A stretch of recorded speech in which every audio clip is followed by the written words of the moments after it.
සාදු සාදු සාදු නමෝ තස්ස භගවතු අරහතෝ සම්මා සම්බුද්දස්ස නමෝ තස්ස භගවතු අරහතෝ සම්මා සම්බුද්දස්ස නමෝ තස්ස භගවතු අරහතෝ සම්මා සම්බුද්දස්ස සාදු සාදු සාදු.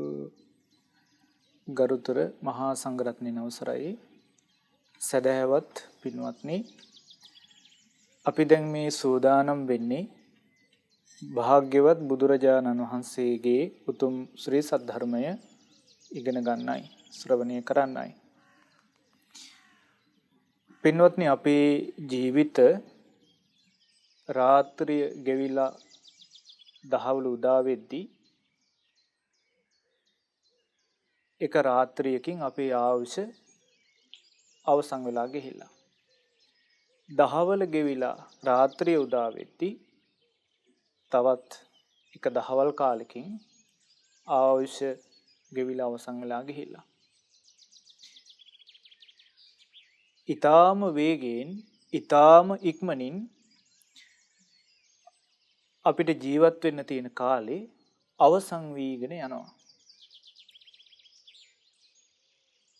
අපි ඒකට කියන්නේ හැබැයි තවත් දවසක් ගෙවි ගියා කියලා. නමුත් අපි දන්නේම නැතුව ජීවත් වෙන්න තියෙන කාලයෙන් දවසක් ගෙවිලා. පින්වත්නි, බුදුරජාණන් වහන්සේ එක්තරා අවස්ථාවක බොහොම ලස්සන උපමාවක් වදාලා අපි මේ ආයුෂ ගෙවි යාම ගැන. බුදුරජාණන් වහන්සේ වදාලා හිතන්න කියලා, එක පුද්ගලයෙක් ඉන්නවා, පුරුෂයෙක්. එතකොට මේ පුරුෂයාට පුළුවන්කම තියෙනවා එක තැන ඉඳලා හතර දිශාවට දක්ෂ දුනුවායු 4 දෙනෙක් ඊතල 4ක් විදිනකොට හතර දිශාවට විදින ඒ ඊතල 4 පොළොවට වැටෙන කලින් වේගෙන් ගිහිල්ලා අල්ලා ගන්න පුළුවන්කම තියෙනවා. එතකොට අපිට හිතින් හිතා ගන්න බැරි තරම් වේගයක් ඒක. බුදුරජාණන් වහන්සේ වදාලා ඒ පුද්ගලයාට ලොකු වේගයක්, ශක්තියක් තියෙනවා තමයි. හැබැයි ඊට වඩා වේගයක් තියෙනවා මේ ඉරයි සඳයි දෙකට. උදේට ඉර පායලා හැන්දෑවට බැහැලා යනවා. එතකොට මේ ඉර ගමන් කරන වේගේ, ඒ වගේම සඳ ගමන් කරන වේගේ අර පුද්ගලයාට වඩා වේගයෙන් ගමන් කරන බව බුදුරජාණන් වහන්සේ වදාලා. ඊටත් වඩා වේගයෙන් ඉරටත් සඳටත් අධිග්‍රෝහිත දෙවිවරු ගමන් කරන බව බුදුරජාණන් වහන්සේ වදාලා. අන්න ඊළඟට බුදුරජාණන් වහන්සේ කියා දෙනවා ඊටත් වඩා වේගයෙන් උපන් සත්වයාගේ ආයුෂ ගෙවි අවසන් වී යන බව. ඉපදිච්ච කෙනාට ජීවත් වෙන්න තියෙන කාලේ අරටත් වඩා වේගයෙන් ගෙවි අවසන් වෙලා යනවා. එතකොට ආන්නේ අපිට ජීවත් වෙන්න තිබිච්ච කාලේ තමයි මේ රාත්‍රිය කියලා ගෙවිලා අවසන් වෙන්නේ.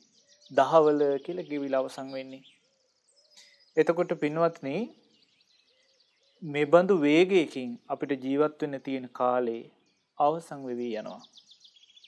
ඒ අවසන් වෙවි යනකොට බුදුරජාණන් වහන්සේගේ ධර්මය අපිට අපේ ජීවිතයට සම්බන්ධ කරගන්න අවස්ථාව ලැබිලා තියෙනවා දුර්ලභව. ඒ දුර්ලභ අවස්ථාව අපේ ජීවිතයට ඉතා හොඳින් සලසා ගන්න අපි මහන්සි වෙන්න ඕනි, දක්ෂ වෙන්න ඕනි. ඉතින් පින්වත්නි, අද මේ වෙලාවේ අපි ඉගෙන ගන්නේ බුදුරජාණන් වහන්සේ අපිට කියා දුන්න බොහොම ලස්සන සූත්‍ර දේශනාවක්. මේ සූත්‍ර දේශනාවේ නම අස්සජී සූත්‍රය. අස්සජී කියන ස්වාමීන් වහන්සේට තමයි මේ දේශනාව බුදුරජාණන් වහන්සේ සිදු කරන්නේ. මේ දේශනාව සිදු කරන කාලේ බුදුරජාණන් වහන්සේ වැඩ සිටියේ රජගහනුවර වේළුවනාරාමේ. මේ දේශනාව සිදු කරන්න මූලික වෙන්නේ අස්සජී ස්වාමීන් වහන්සේ රෝගාතුරව වාසය කිරීම. ඉතින් බුදුරජාණන් වහන්සේ රජගහනුවර වේළුවනාරාමේ වැඩ ඉන්නේ නැද්දී අස්සජී ස්වාමීන් වහන්සේ කස්සප ආරාමය කියන ආරාමයේ තමයි වාසය කළේ. බොහෝ දුකටපත් වෙලා රෝගාතුර වෙලා ලෙඩ වෙලා තමයි හිටියේ. ඉතින් එදා අස්සජී ස්වාමීන් වහන්සේ තමන්ට උපස්ථාන කරන භික්ෂුන් වහන්සේලට කතා කළා. කතා කළා කිව්වා ආයුෂ්මතුනි ඔබ බුදුරජාණන් වහන්සේ ළඟට යන්න. බුදුරජාණන් වහන්සේ ළඟට ගිහිල්ලා මගේ වචනයෙන් බුදුරජාණන් වහන්සේගේ පාදයන් වන්දනා කරන්න. වන්දනා කරලා හිට පවසා ඉන්න ස්වාමීනි අස්සජී භික්ෂුව හොඳටම ගිලන් වෙලා ඉන්නේ. රෝගාතුර වෙලා ඉන්නේ. තමන් ඉන්න ඇඳෙන් නැගිටලා ඇවිද ගන්න බැරි මට්ටමටම අසනීප වෙලා ඉන්නේ. ඉතින් ස්වාමීනි බුදුරජාණන් වහන්සේට අවස්ථාව හැකියාව ලැබෙනවා නම් අනුකම්පාවෙන් අස්සජී භික්ෂුව ළඟට වැඩම කරනසේක්වා කියලා කියා හිටින්න කියලා කිව්වා. එතකොට අස්සජී ස්වාමීන් වහන්සේ ඒ තරම්ම රෝගාතුර වෙලා තමයි හිටියේ අසනීප වෙලා. ඉතින් අර උපස්ථායක භික්ෂුව බුදුරජාණන් වහන්සේ ළඟට ගියා. බුදුරජාණන් වහන්සේ ළඟට ගිහිල්ලා වන්දනා කළා. අර අස්සජී ස්වාමීන් වහන්සේ කියපු විදිහටම කියා හිටියා. ස්වාමීනි බුදුරජාණන් වහන්සේ අපගේ අස්සජී ස්වාමීන් වහන්සේ හොඳටම රෝගාතුර වෙලා අසනීප වෙලා කස්සපක ආරාමයේ තමයි වාසය කරන්නේ. ඉතින් ඒ අස්සජී ස්වාමීන් වහන්සේ බුදුරජාණන් වහන්සේ මුණ ගැහිණ කැමැති. ඉතින් බුදුරජාණන් වහන්සේ අනුකම්පාවෙන් අස්සජී භික්ෂුව ළඟට වැඩම කරනසේක්වා කියලා ඉල්ලා හිටියා.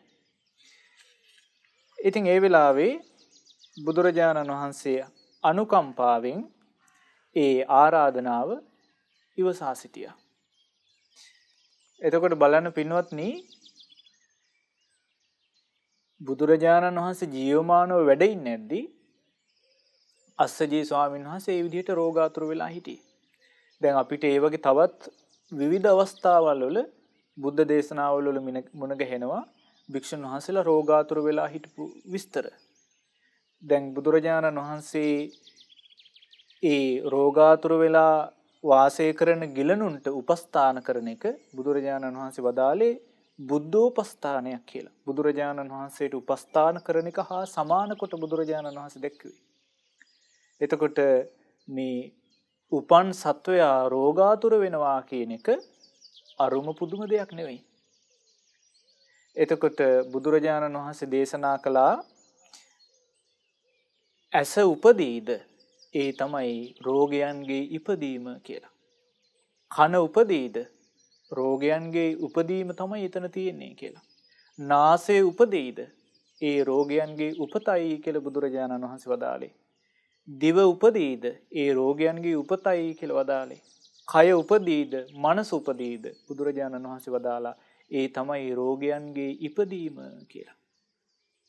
එතකොට එහෙනම් ඒක වර්තමානයේද අතීතයේද අනාගතයේද වෙනසක් නැහැ.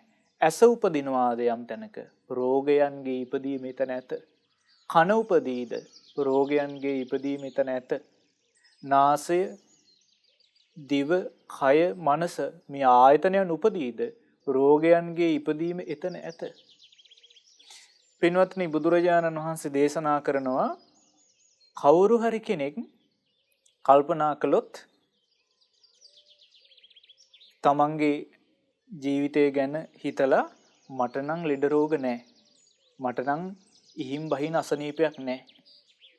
මට නම් බෙහෙත් බොන්න උවමනාවක් නැහැ කියලා බුදුරජාණන් වහන්සේ වදාලා ඒක මෝඩකම ඇරෙන්න වෙන මොකද්ද කියලා. මොකද හේතුව මේ ඇස කන නාසය දිව කය මනස කියන ආයතනයන්ගේ ඉපදීම ඇද්ද රෝගයන්ගේ ඉපදීම එතනම තමයි. ඉතින් එතකොට මේකෙදි ගිහි පැවිදි ભેදකුත් නැහැ. ගිහි අයටත් අසනීප වැළඳෙනවා පැවිදි අයටත් අසනීප හැදෙනවා. ඉතින් එතකොට මේ වැළඳෙන සමහර අසනීපයක ස්වභාවය ඒ සමහර එකක් බොහොම පුංචි කාලෙකින් බෙහෙත් හේත් ගත්තම සනීප වෙලා යනවා. සමහර අසනීපයක් ජීවිත කාලෙම බෙහෙත් ගන්න වෙනවා. සමහර අසනීපයක් තියෙනවා. ඒ අසනීපේම තමයි ජීවිතය අවසන් වෙලා යන්නේ. දැන් ඔබ පින්වත්නි කල්පනා කරලා බැලුවොත් මේ වෙනකොට ඔබටත් විවිධ අවස්ථාවල සමහර අසනීප රෝගාබාධ හැදිලා සුව වෙලා ඇති. සමහර විට ඔබ දැනටමත් යම් යම් රෝගාබාධ වලට බෙහෙත් ගනිමින් ඉන්නවා ඇති. වෛද්‍යවරු කියලා ඇති මේක දිගටම ගන්න වෙනවා කියලා. සමහර විට තමන්ට වැළඳිලා තියෙන රෝගේ දරුණු මාරාන්තික එකක් වෙන්නත් පුළුවන්. දැන් වර්තමාන ලෝකේ මේ පැතිරීගෙන යන කොරෝනා වසංගතය කොරෝනා රෝගය ගත්තත් ඒකත් මේ ඉපදිච්ච මිනිස්යාට සත්වයාට වැළඳෙන රෝගයක්.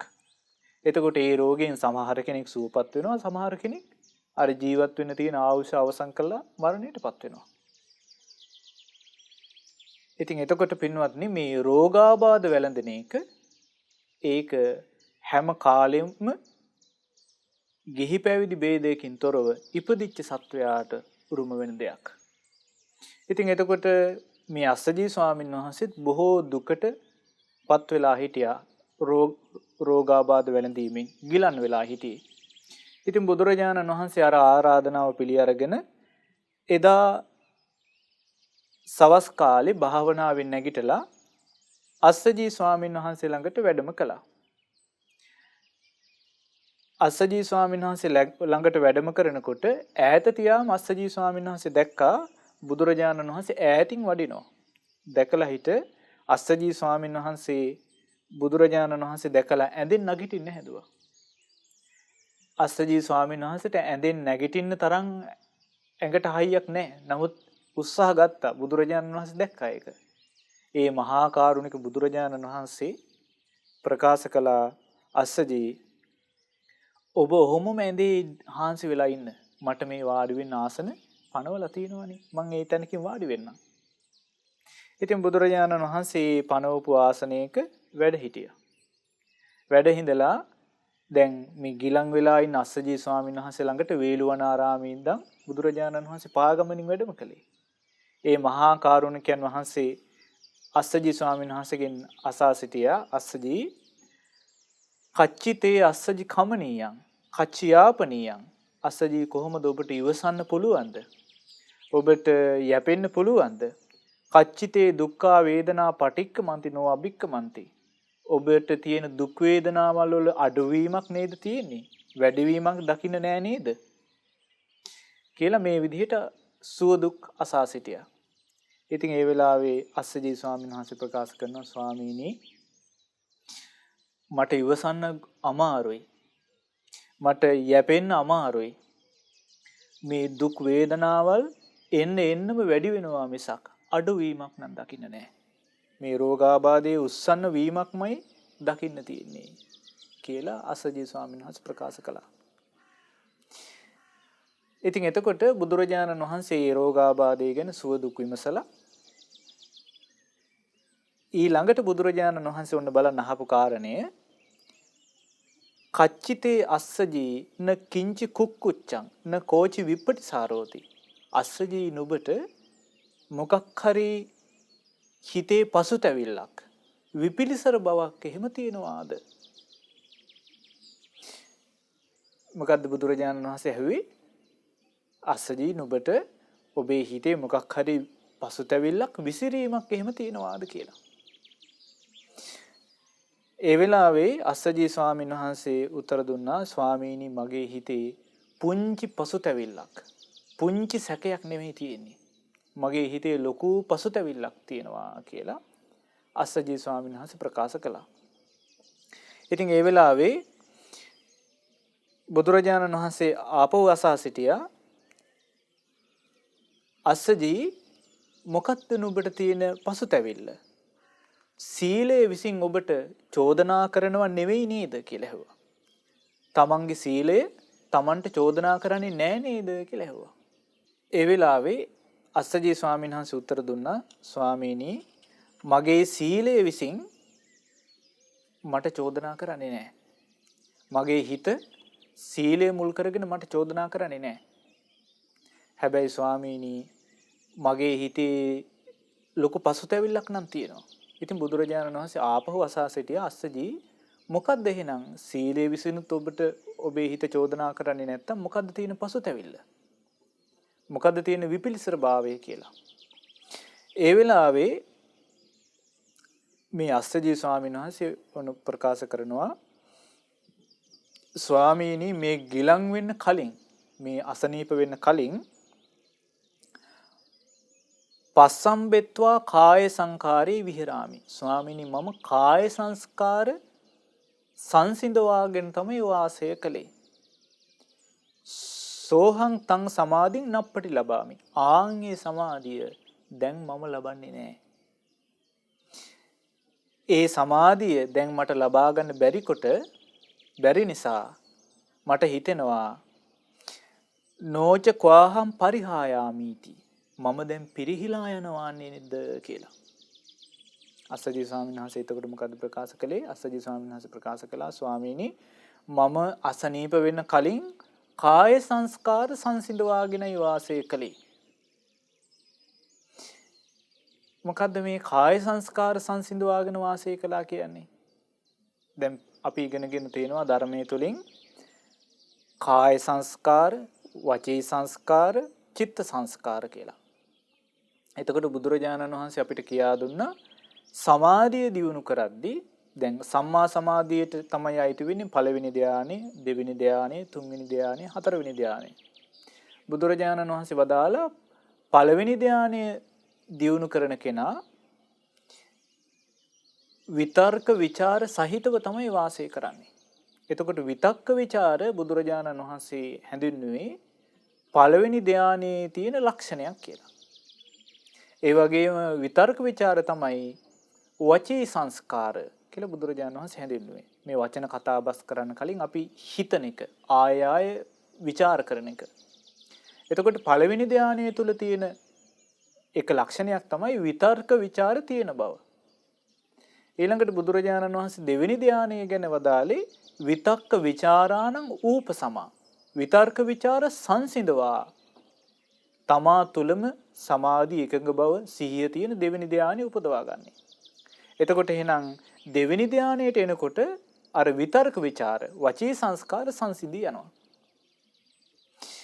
ඊළඟට බුදුරජාණන් වහන්සේ දේශනා කරනවා දෙවෙනි ධානය ඉක්මවල ඔන්න කෙනෙක් තුන්වෙනි ධානයට සමවදිනවා.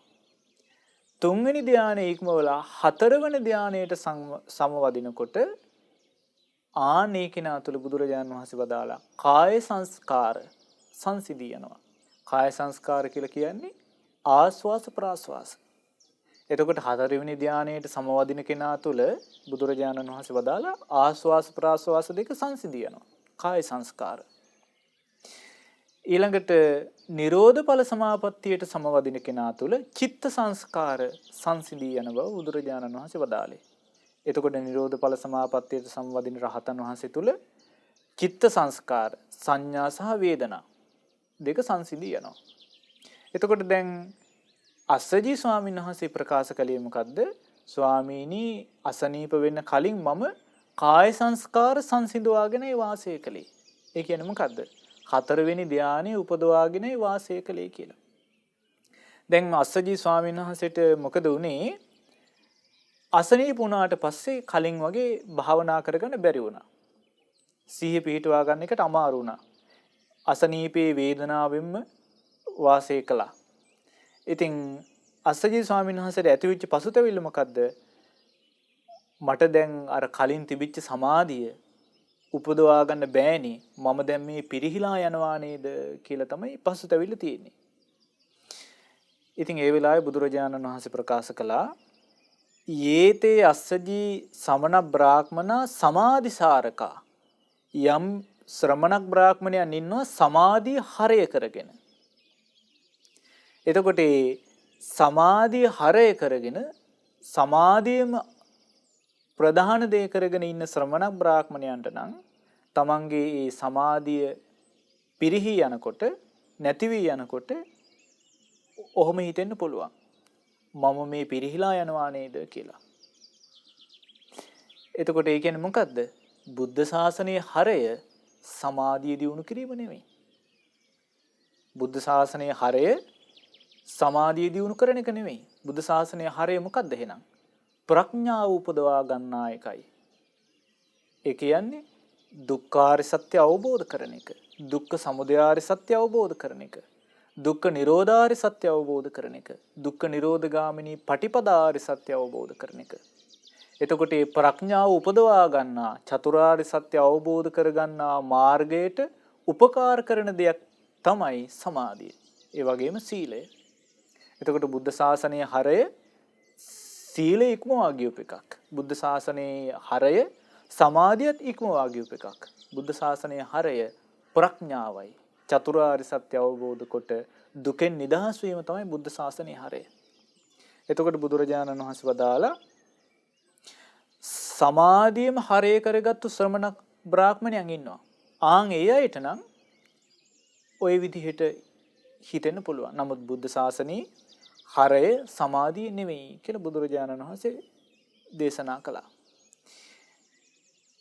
ඊළඟට බුදුරජාණන් වහන්සේ අර අසනීප වෙලා ඇඳේ හාන්සි වෙලා නැගිට ගන්න බැරුව ඉන්න අස්සජී ස්වාමීන් වහන්සේට අවවාද කරනවා. කොහොමද අවවාද කරන්නේ? බුදුරජාණන් වහන්සේ අසා සිටියා තං කිම්මඤ්ඤසි අස්සජී රූපං නිච්ඡං වා අනිච්ඡං වාති. අස්සජී ඔබ මොකද හිතන්නේ රූපය නිට්ටයයිද අනිත්‍යයිද කියලා. අස්සජී ස්වාමීන් වහන්සේ උත්තර දුන්නා ස්වාමීනි රූපය දුකටයි අයිති කියලා. යමක් දුක නම් යමක් අනිත්‍ය නම් ඒක දුකක්ද සැපක්ද කියලා ඇහුවා. එතකොට අස්සජී ස්වාමීන් වහන්සේ උත්තර දෙනවා යමක් අනිත්‍ය නම් ඒක දුකටයි අයිති කියලා. ආභව බුදුරජාණන් වහන්සේ අසා සිටියා අස්සජී යමක් අනිත්‍ය නම් දුක නම් වෙනස් වෙන ස්වභාවයට අයිති නම් ඒ බඳු දෙය ඒතං මම ඒක මගේය ඒසෝ හමස්මි ඒක මගේ මම වෙමි කියලා සලකන එක ඒක මගේ ආත්මයයි කියලා සලකන එක සුදුසුයිද කියලා ඇහුවා. අස්සජී ස්වාමීන් වහන්සේ උත්තර දුන්නා ස්වාමීනි එහෙම සලකන එක සුදුසු නෑ කියලා. දැන් ගිලන් වෙලා හාන්සි වෙලා ඉන්න අස්සජී ස්වාමීන් වහන්සේගෙන් බුදුරජාණන් වහන්සේ අසා සිටියා රූපේ නිට්ටයයිද අනිත්‍යයිද කියලා. දැන් මේ රූපේම තමයි අසනීප වෙලා තියෙන්නේ. රෝගාබාධයට මුල් වෙලා තියෙන්නේ. එතකොට බුදුරජාණන් වහන්සේ රූපේ ගැනම අස්සජී ස්වාමීන් වහන්සේගෙන් ප්‍රශ්න කළා. දැන් රූපය කියලා කියන්නේ අනිත්‍ය වී යන දෙයක්. මොකද රූපය තුල පවතින්නේ සතර මහා ධාතුන්ගෙන් තමයි රූපය හට අරගෙන තියෙන්නේ. එතකොට සතර මහා ධාතු වෙනස් වෙලා යනකොට රූපය වෙනස් වී යනවා. බුදුරජාණන් වහන්සේ රූපය ගැන අපිට කියා දුන්නේ පෙන පිඬක් උපමා කරලයි. පෙන පිඬ කියන්නේ මොන වගේ දෙයක්ද? කිසිම අරටුවක් නැති, හරයක් නැති, බොහොම ඉක්මනින් සිඳී බිඳී යන දෙයක්.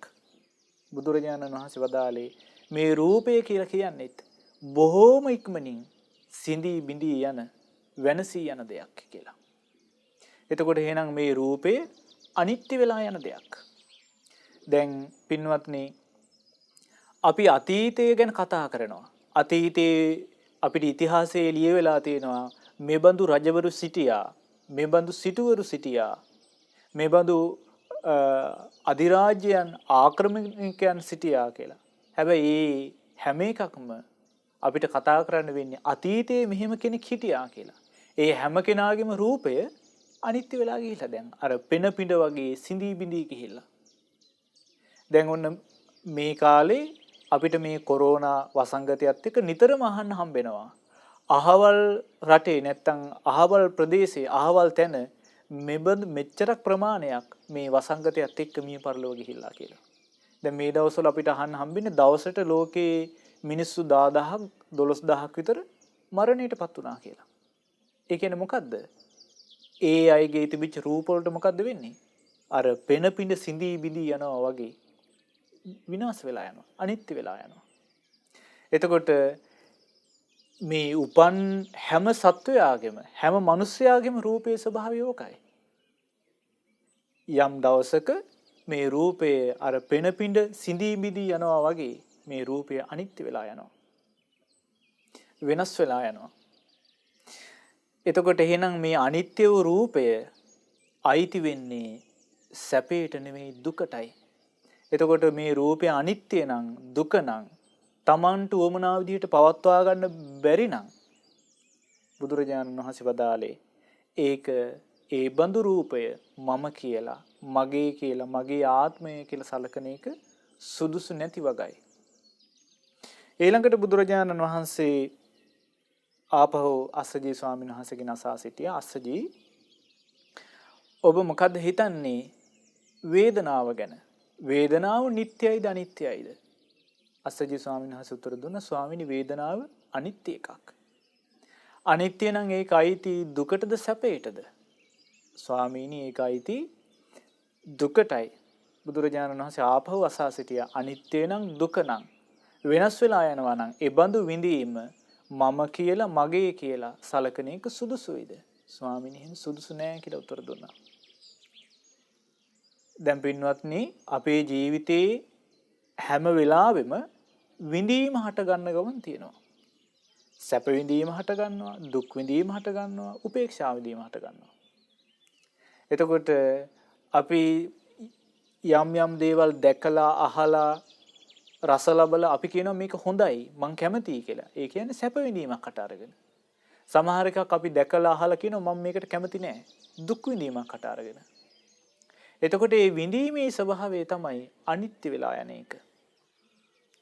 එතකොට බොහොම වේගයෙන් විඳීම කියන්නේ ස්පර්ශයේ ප්‍රත්‍යයෙන් හටගන්න එකක්.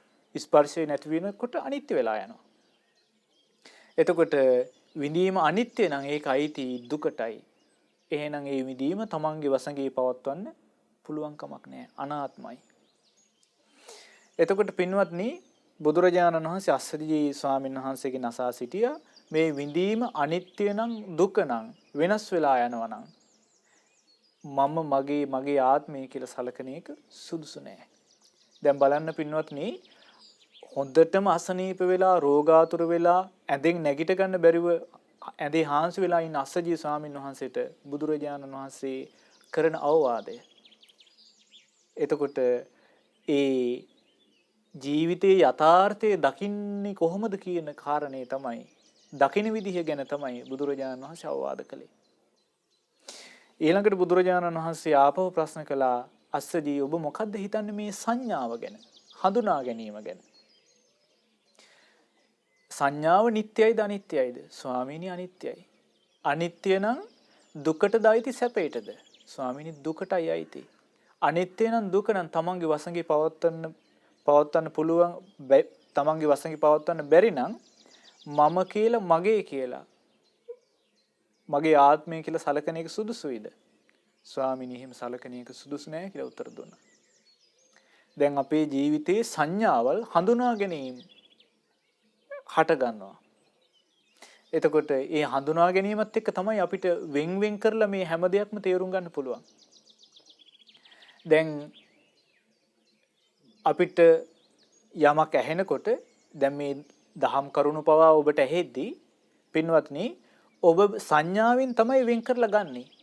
මේ ඇහෙන වචනයක් ගානේ සංඥාවෙන් තමයි හඳුනාගන්නේ මේ කියන වචනේ අර්ථය මේකයි මේ වචනේ අර්ථය මේකයි කියලා. එතකොට මේ බඳු ඉක්මනින් මේ සංඥාව වෙනස් වෙලා යනවා. ඒ වගේම තමයි අපි දකින දේවල් අපි රස විඳින දේවල් ලබන පහස මේ හැම එකක් මුල් කරගෙනම සංඥාව හට අරගෙන අනිත්‍ය වෙලා යනවා. එතකොට මේ සංඥාව අනිත්‍ය නිසා දුකටයි අයිති. ඒ නිසා තමාගේ වශයෙන් පවත්වන්න පුළුවන් කමක් නැහැ. ඊළඟට බුදුරජාණන් වහන්සේ අස්සජී ස්වාමීන් වහන්සේගෙන් අසා සිටියා අස්සජී මේ සංකාර ස්පර්ශයේ ප්‍රත්‍යයෙන් හට ගන්නවා විඳීම ඊළඟට හට ගන්නවා විඳපු දේ හඳුනා ගන්නවා හඳුනාගත්තට පස්සේ ඒක ගැන ආපහු චේතනා පහළ කරනවා. එතකොට මේ චේතනා පහළ කරන එක සංඛාර නිට්ටයයිද අනිත්‍යයිද? බුදුරජාණන් අස්සජී ස්වාමීන් වහන්සේ ප්‍රකාශ කළා ස්වාමීනි අනිත්‍යයි. අනිත්‍ය නම් ඒක දුකටද අයිති සැපයටද? ස්වාමීනි දුකයි. අනිත්‍ය නම් දුක නම් තමාගේ වශයෙන් පවත්වන්න බැයි නම් මම කියලා මගේ කියලා මගේ ආත්මය කියලා සලකන එක සුදුසුයිද කියලා ඇහුවා. අස්සජී ස්වාමීන් වහන්සේ උත්තර දුන්නා ස්වාමීනි එහෙම සලකන එක සුදුසු නෑ කියලා. දැන් මේ සංස්කාර මේ චේතනාව ස්පර්ශයේ ප්‍රත්‍යයෙන් හට අරගෙන ස්පර්ශය නැති වෙනකොට බොහොම ඉක්මනින් අනිත්‍ය වෙලා යන එකක්. එතකොට අපේ ජීවිතේ අපි විවිධ චේතනාවල් පහළ කරගෙන සංස්කාර වලින් ගොඩනගාගෙන ඉන්නවා. හැබැයි මේ දේවල් අපි හිතන් ඉන්න විදිහට නෙවෙයි වෙන්නේ වෙනමම විදිහකට. බුදුරජාණන් වහන්සේ වදාලේ මිනිස්සු හිතින් හිතන් ඉන්න දේ නෙවෙයි ලෝකේ සිද්ධ වෙන්නේ වෙනමම දෙයක්. එතකොට මේ චේතනාව කියන එක බොහෝම ඉක්මනින් වෙනස් වෙලා යන දෙයක්. ස්පර්ශය නැති වෙනකොට අනිත්‍ය වෙලා යනවා. ඊළඟට බුදුරජාණන් වහන්සේ අස්සජී ස්වාමීන් වහන්සේගෙන් අසා සිටියා විඥාණය ගැන. විඥාණය නිට්ටයයිද අනිත්‍යයිද? විඥාණය කියන්නේ දැන ගැනීමට, විශේෂයෙන් හඳුනා ගැනීමට, විශේෂයෙන් දැන ගැනීමට අස්සජී ස්වාමීන් වහන්සේ උත්තර දුන්නා ස්වාමීන් අනිත්‍යයි. අනිත්‍ය නම් දුකටද අයිති සැපයටද? ස්වාමීනි දුකටයි අයිති. අනිත්‍ය නම් දුක නම් වෙනස් වෙන ස්වභාවයට නම් අයිති. තමාගේ වසඟේ පවත්වන්න පුළුවන්ද?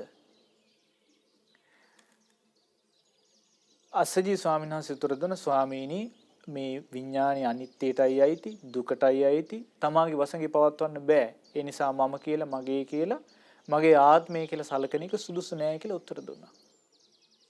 එතකොට බුදුරජාණන් වහන්සේ ඔන්න පිළිවෙලින් රූපය ගැන, විඳීම ගැන, සංඥාව ගැන, සංකාර ගැන, විඥානය ගැන, පංච උපාදානස්කන්ධය ගැනම මේ විදිහට ප්‍රශ්න කළා. එතකොට අස්සජී ස්වාමීන් වහන්සේ එකින් එකට උත්තර දුන්නා ස්වාමීනි අනිත්‍යයි, දුකටයි අයිති. තමන්ගේ වසඟේ පවත්වන්න බෑ. මම මගේ ආත්මය කියලා සලකන්න හැකියාවක් මේ පංච උපාදානස්කන්ධය තුලම නෑ කියලා උත්තර දුන්නා. ඉතින් එතකොට බුදුරජාණන් වහන්සේ වදාලා එහෙමනම් අස්සජී මේ පංච උපාදානස්කන්ධයේ පවතින විවිධ අවස්ථාවන් තියෙනවා.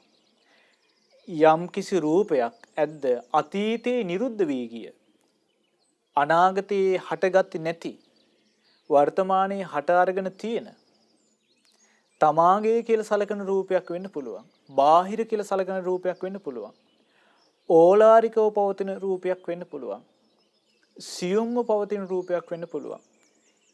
හීන ස්වභාවයෙන් පවතින රූපයක් වෙන්න පුළුවන්. ප්‍රනීත ස්වභාවයෙන් පවතින රූපයක් වෙන්න පුළුවන්. දුර තියෙන ළඟ තියෙන රූපයක් වෙන්න පුළුවන්. මේ හැම රූපයක් ගැනම දියුණු කරපු ප්‍රඥාවෙන් දකින්න ඕනි මම නොවේ, මගේ නොවේ, මගේ ආත්මය නොවේ කියලා. විඳීමත් ওই විදිහටයි. විඳීමත් පවතින්නේ ওই තැන්වල. සංඥාව පවතින්නේ, සංස්කාර විඥානයත් කියන පංච උපාදානස්කන්ධයම පවතිනවා නම් පවතින්නේ ඔය ස්කන්ධයන් තුලයි. බුදුරජාණන් වහන්සේ වදාලා පංච උපාදානස්කන්ධය ගැනම දියුණු කරපු ප්‍රඥාවෙන් දැක්ක යුතුයි කොහොමද? මම නොවේ, මගේ නොවේ, මගේ ආත්මය නොවේ කියලා. එතකොට එහෙම දියුණු කරපු ප්‍රඥාවෙන් දකිනකොට තමයි මේ පංච උපාදානස්කන්ධයේ යථාර්ථය අවබෝධ වෙන්නේ. එතකොට පින්වත්නි දැන් අර අස්සජී ස්වාමීන් වහන්සේ රෝගාතුර වෙලා ඉන්න වෙලාවේ බුදුරජාණන් වහන්සේ ජීවිතයේ යථාර්ථය අවබෝධ කරන විදිහ, දකින විදිහ ගැන තමයි මේ කියා දුන්නේ. එතකොට අර රෝගාතුර වෙලා ඉන්න ගමම්ම අස්සජී ස්වාමීන් වහන්සේ එහෙනම් මොකද්ද ඊළඟට කරන්න ඕනි? මේ ඇස රූපය අනිත්‍යයි කියලා විමසන එක. විඳීම අනිත්‍යයි කියලා විමසන එක. සංඥාව අනිත්‍යයි කියලා විමසන එක. සංකාර අනිත්‍යයි කියලා විමසන එක. විඥානය අනිත්‍යයි කියලා විමසන එක. එතකොට මේ විමසීමම තමයි ප්‍රඥාව උපදවා ගන්න ලැබෙන මාර්ගය. ප්‍රඥාව උපදවා ගන්න පුළුවන්කම ලැබෙන්නේ ඒ තුලින්මයි. එතකොට පින්වත්නි මේ අනිත්‍යයි කියන කාරණය, රූපය, වේදනාව, සංඥා, සංකාර, විඥාන කියන දේ අනිත්‍යයි කියලා නුවණින් විමසීමම ලොකු යහපතක් සලසා දෙන දෙයක්. එතකොට දැන් අපි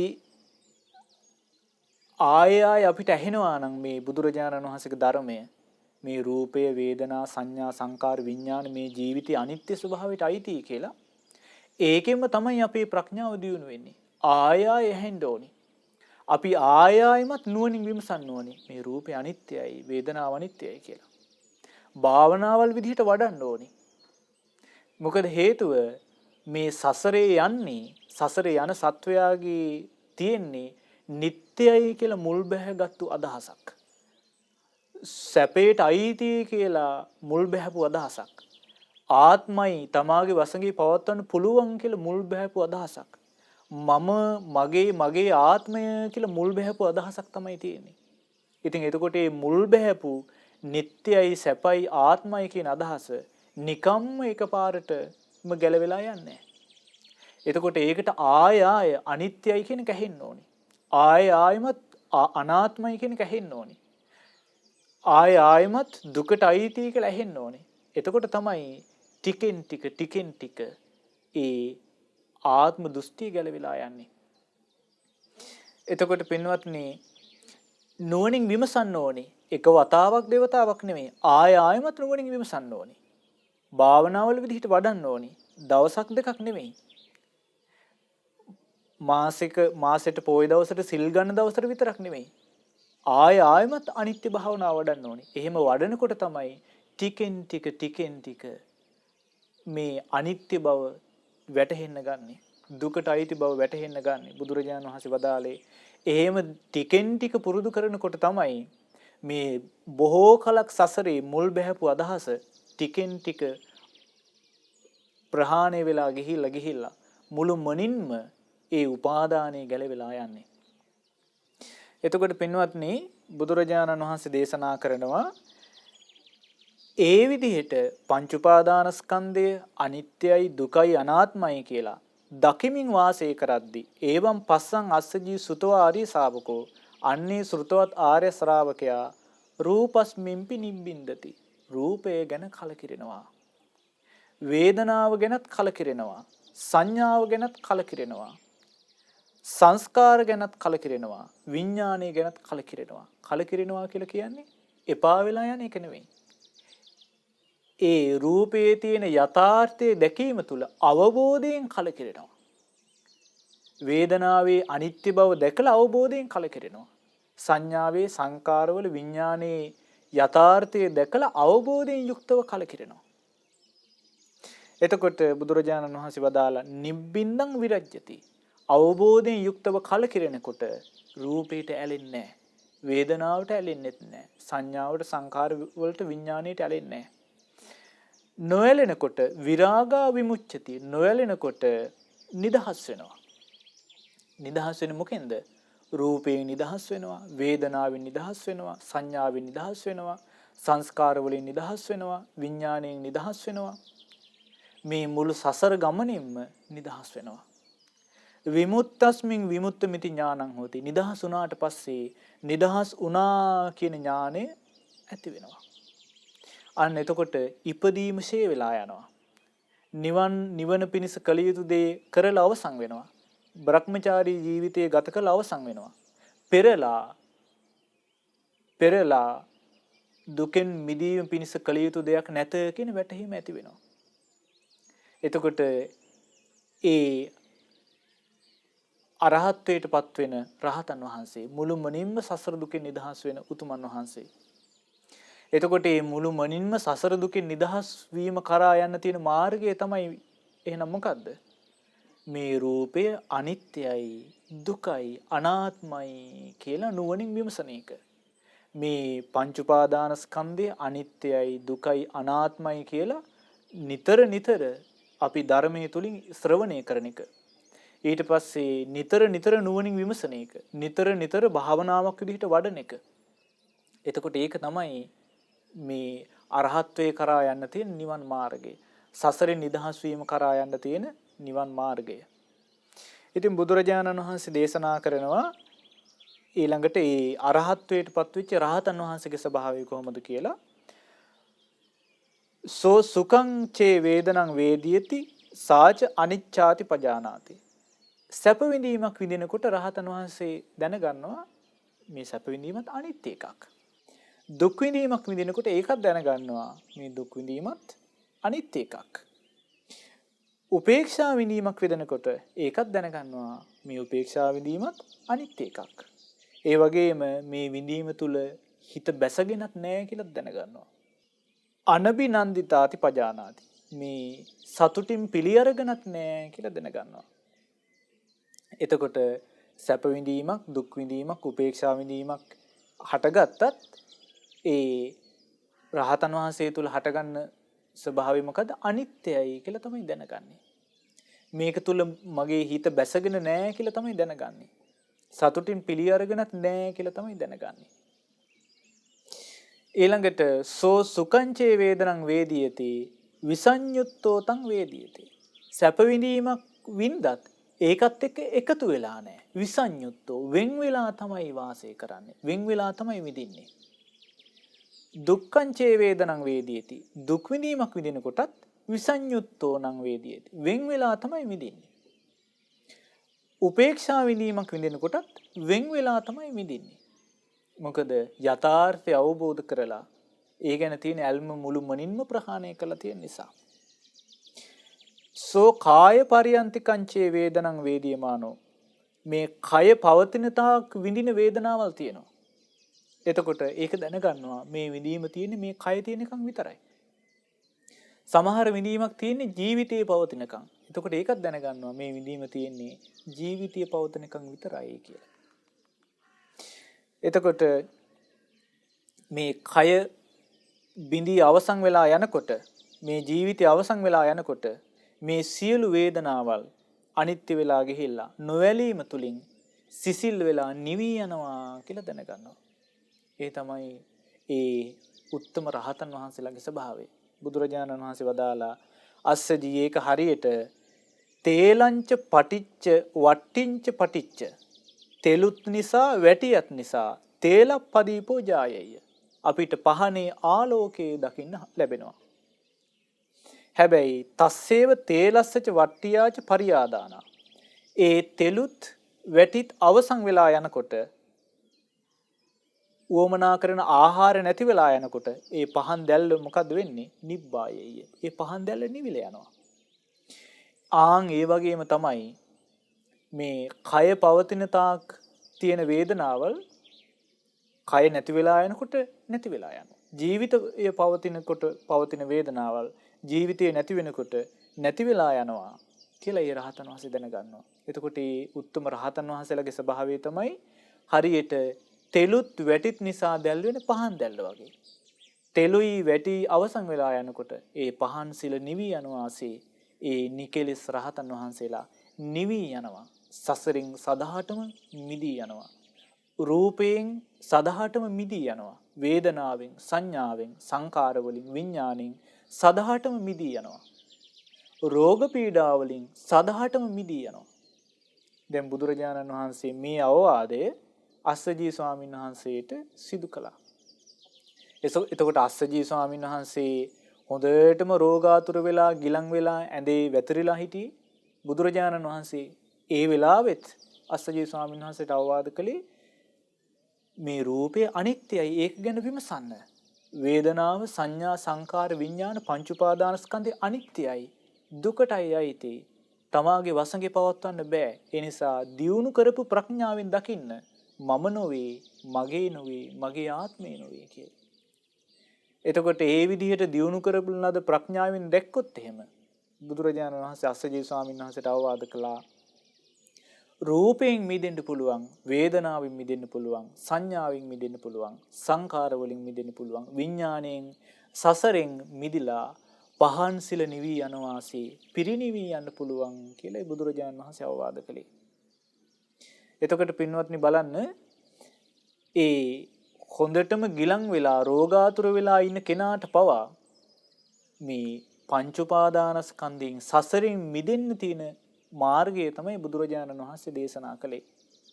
ඉතින් එතකොට මේ අස්සජී ස්වාමීන් වහන්සේ ලැබපු අවවාදය අපිත් අපේ ජීවිතයට ගලපා ගන්න, අපේ ජීවිතයට සම්බන්ධ කරගන්න අපි කල්පනා කරන්න ඕනේ. එතකොට පින්වත්නි, එහෙමනම් අස්සජී ස්වාමීන් වහන්සේට ලැබිච්ච අවවාදය මොකද්ද? මේ පංච උපාදානස්කන්ධය අනිත්‍යයි කියලා නුවණින් විමසන එක. පංච උපාදානස්කන්ධය අනිත්‍යයි කියලා භාවනා වශයෙන් වඩන එක. අනිත්‍යයි කියන කාරණය ධර්මයේ තුලින් නිතර නිතර ශ්‍රවණය කරන එක.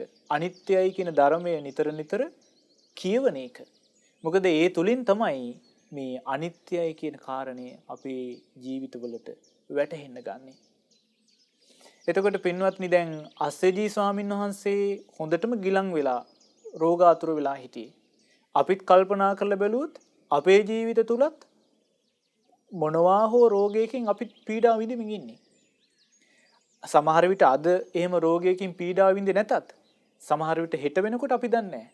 අනාගතයේ මොන රෝග පීඩා වලට අපිට මුහුණ දෙන්න සිද්ධ වෙයිද කියලා අපි දන්නේ නැහැ. සමහර විට දැනටත් සමහර කෙනෙක් ඖෂධ පාවිච්චි කරමින් ඉන්නේ.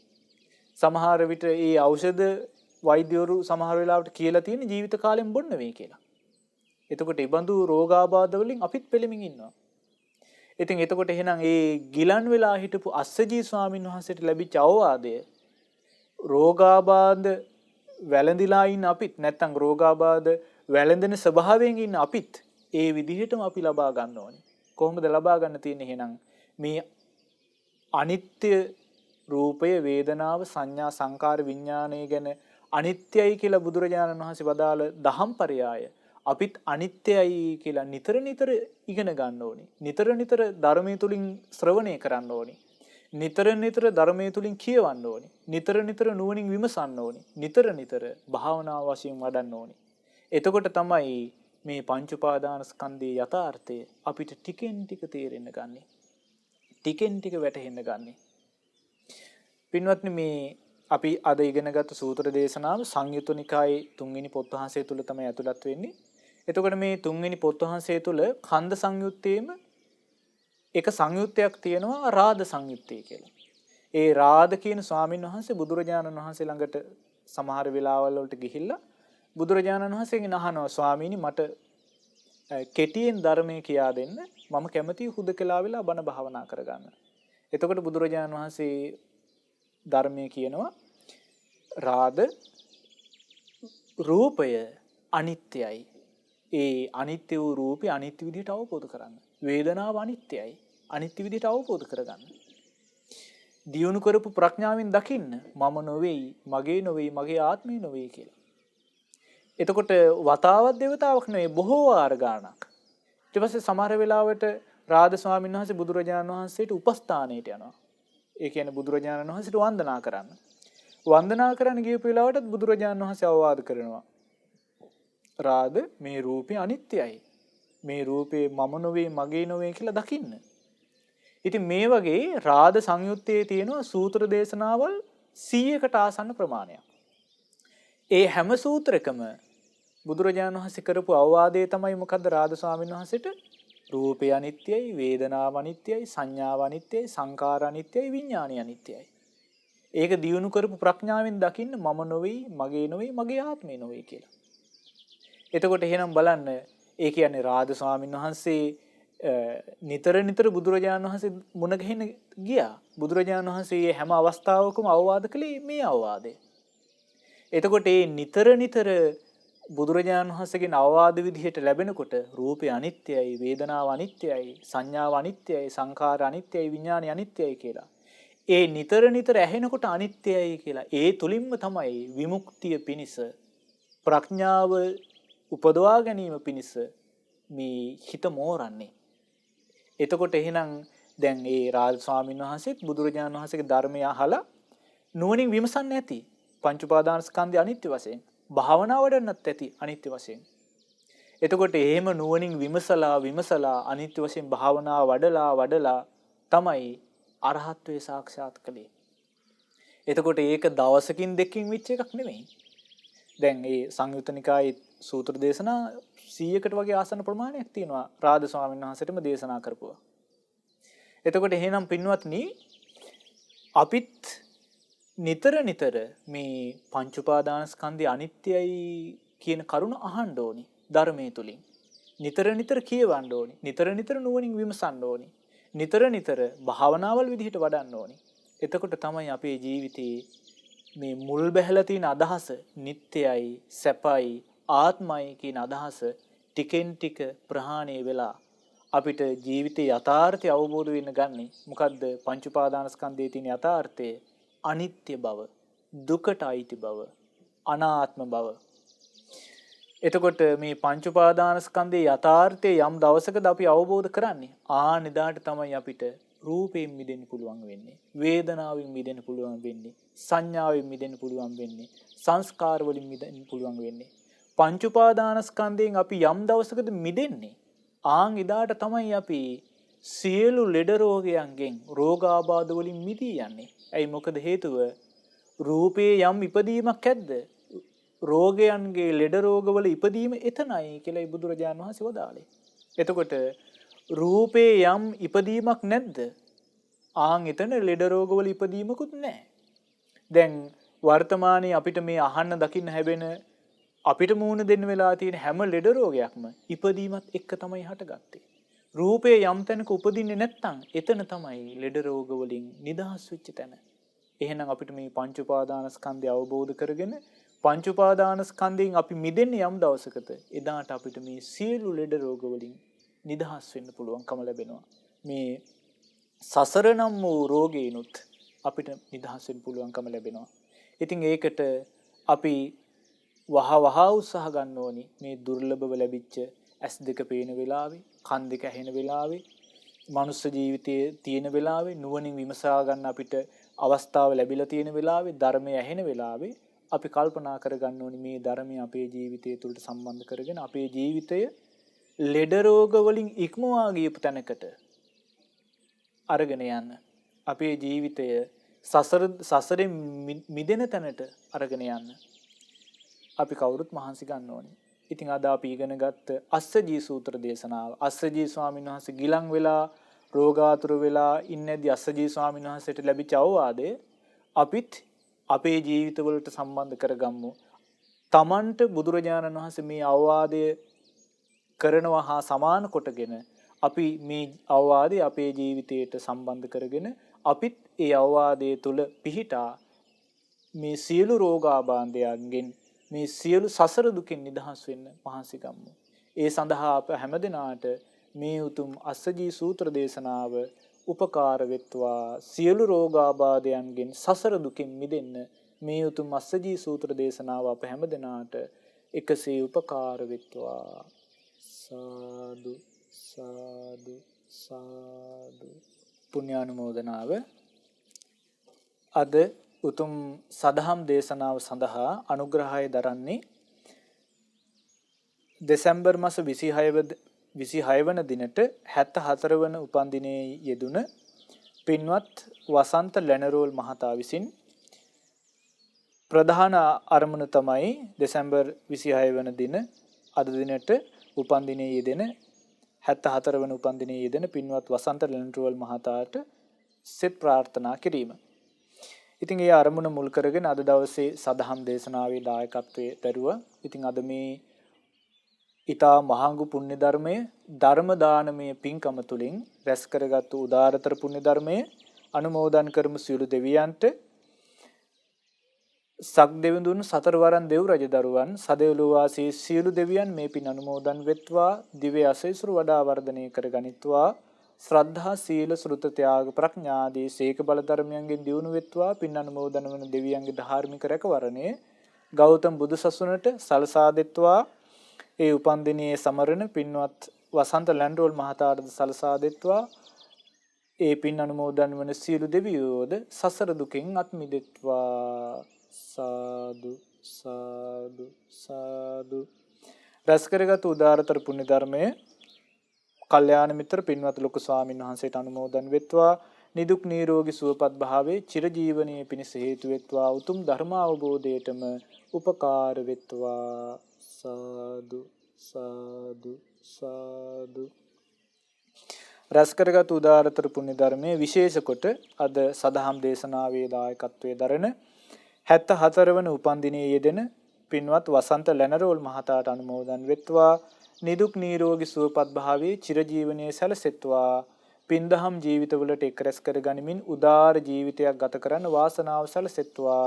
ගෞතම බුදු සාසනය තුල උතුම් ධර්ම අවබෝධය ලබන්න වාසනාව සැලසෙත්වා කියලා සාදු කියලා සෙත්පතුම පුණ්‍යානුමෝදනා කරමින් සාදු සාදු සාදු. ඒ වගේම පුණ්‍යානුමෝදනා කරනවා මිය පරලොව ගොස් සිටින ලුයිස් ඩියුක් ද ලැනරෝල් පියාණන්ට, සෝමාවතී ගුණසේකර මෑණියන්ට, ලලිතා පද්මිනී ගුණසේකර බිරිඳට, මහේන්ද්‍ර පීරිස් මහතාට, ගාමිණී ලැනරෝල් සහෝදරයාට, මහින්ද ලැනරෝල් සහෝදරයාට, ශ්‍රීනාත්ද ලැනරෝල් සහෝදරයාට, ශ්‍රීදරද ලැනරෝල් නැන්දාට, ප්‍රේමවතීද ලැනරෝල් නැන්දාට යන ඒ මිය පරලොවගේ ඥාතීන්ට පුණ්‍යානුමෝදනා කරනවා. ඒ වගේම තවත් දායකත්වයේ දරූ සියලු පින්නතුන් නමින් උදව් උපකාර කළ හැම දෙනා නමින් මිය පරලොවගේ සියලු ඥාතීන්ට අනන්ත සසර පුරා මිය පරලොවගේ සියලු ඥාතීන්ට පුණ්‍යානුමෝදනා කරනවා. ඉතින් ඒ සියලු ඥාතීන්ට මේ පින් අනුමෝදන් වෙත්වා පරලොව ජීවිතය සුඛී සුවපත් භාවයටපත් වෙත්වා, වහවහ සසර දුකෙන් නිදහස් වෙන්න වාසනාව සැලසෙත්වා කියලා පුණ්‍යානුමෝදනා කරමු. සාදු සාදු සාදු. රැස්කරගත් උදාරතර පුණ්‍ය ධර්මය අද ධර්ම දේශනාවේ දායකත්වයේ දරූ සියලු පින්නතුන්ට, ඒ පින්නතුන්ගේ පවුල්වල සුජීවත්ව සිටින සෑම සියලු දෙනාට මේ පින් අනුමෝදන් වෙත්වා. නන්නවුරින් උදව් උපකාර කළ සෑම සියලු දෙනාට මේ පින් අනුමෝදන් වෙත්වා. ඒ හැම දෙනාට සියලු සිත සාන්තිය, යහපත, අභිවෘද්ධිය සැලසෙත්වා. උදාර ජීවිත ගත කරන්න වාසනාව සැලසෙත්වා. ගෞතම බුද්ධ ශාසනය තුල ධර්ම අවබෝධයේ පිණසම උපකාර වෙත්වා. සාදු සාදු සාදු. රැස්කරගත් උදාරතර පුණ්‍ය ධර්මයේ මහමෙවුනා අසපුවාසී සියලු ස්වාමින් වහන්සේලාටත්, අනගාരികා මෑණිවරුන්ටත්, පැවිදි අපේක්ෂක දූපතුන්ටත්, ශ්‍රද්ධා කාර්ය මණ්ඩලයේ සෑම සියලු දිනාටත් අනුමෝදන් වෙත්වා. ශ්‍රද්ධා මාසික ධර්ම දාන සමාජිකයින්ටත් අනුමෝදන් වෙත්වා.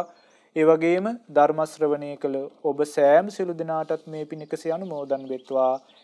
අප සෑම සියලු දිනාගේ මව්දෙමව්පියන්, ගුරුවරුන්, ඥාති හිතවතුන් ආදී සෑම සියලු දිනාට අනුමෝදන් වෙත්වා. හැම දිනාට නිදුක් නිරෝගී සුවපත් භාවයේ චිරජීවනයේ සැලසෙත්වා. ගෞතම බුද්ධ ශාසනය තුල උතුම් ධර්ම අවබෝධයේ පිණසම මේ පින් උපකාර වෙත්වා. සාදු සාදු සාදු. හැම දිනාටම තෙරුවන් සරණයි. නමෝ බුද්ධාය. මෙවැනි වටිනා ධර්මදේශනා ශ්‍රවණය කිරීමට ශ්‍රද්ධා ඩේලි YouTube චැනලය සබස්ක්‍රයිබ් කරන්න.